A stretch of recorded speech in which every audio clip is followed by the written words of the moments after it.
Welcome back to Science of Leading. I'm Claire Monroe with Edwin Carrington. Edwin, we've covered structure, coordination, and the redesign process.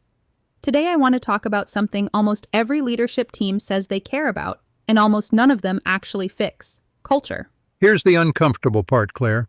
Culture isn't something you fix directly. It's the output of everything else we've talked about. Roles that make sense, decisions that are fair and fast, goals that are clear, feedback that's consistent.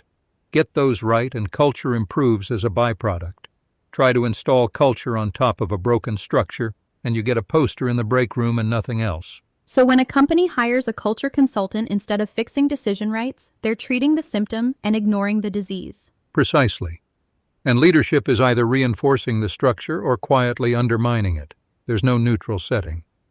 Two behaviors matter most: making decisions with clear criteria and holding accountability without ambiguity.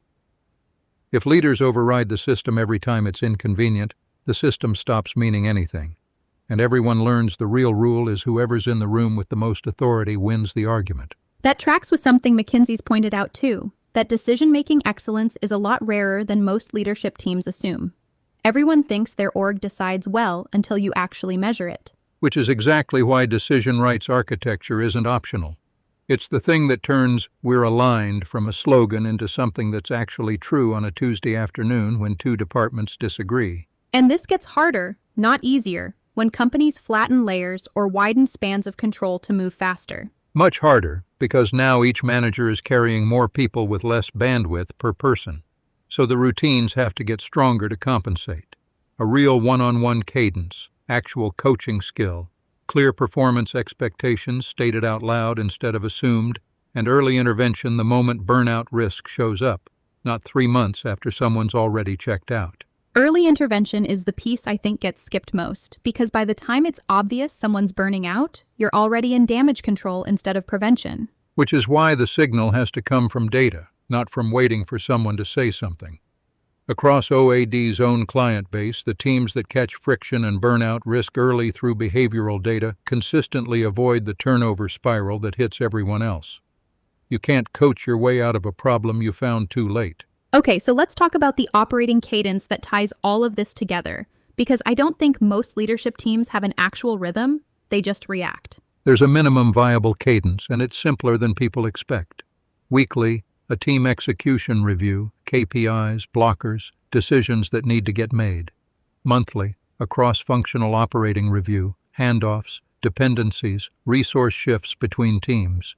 Quarterly, a strategy to execution review, priorities, capacity, talent risks.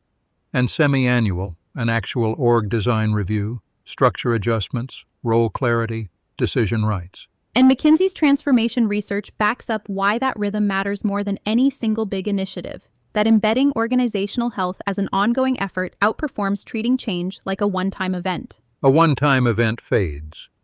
A cadence compounds.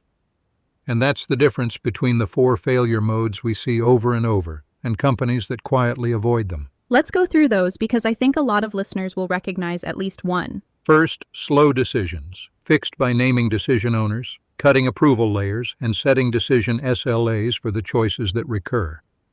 Second, role overlap and internal conflict, fixed by rewriting roles around outcomes instead of tasks, and removing duplicated ownership. Third, KPI clutter with no real signal, fixed by cutting to the handful of KPIs actually tied to strategy and adding leading indicators like decision time and handoff failures.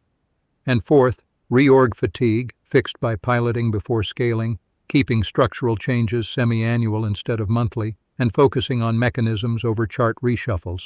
That last one, reorg fatigue, feels like the one that erodes trust the most. If people have lived through 3 reorgs in 2 years, they stop believing the 4th one will fix anything. And they're often right not to believe it, if it's another chart reshuffle with no new mechanism underneath it. That's why leaders keep debating structure in circles. They're missing reliable signal on role fit, leadership style, and team dynamics. Without that data, every redesign conversation is just opinion against opinion. Which is exactly the gap a structured behavioral assessment closes. If you want that signal before your next reorg conversation instead of another round of opinions, OAD has a free top performer profile Real data on your team in about 7 minutes. Results in 24 hours. No credit card. That's OAD.ai. Fix the structure, and the culture takes care of itself. Perfect place to end the series. Thanks, Edwin. Always, Claire.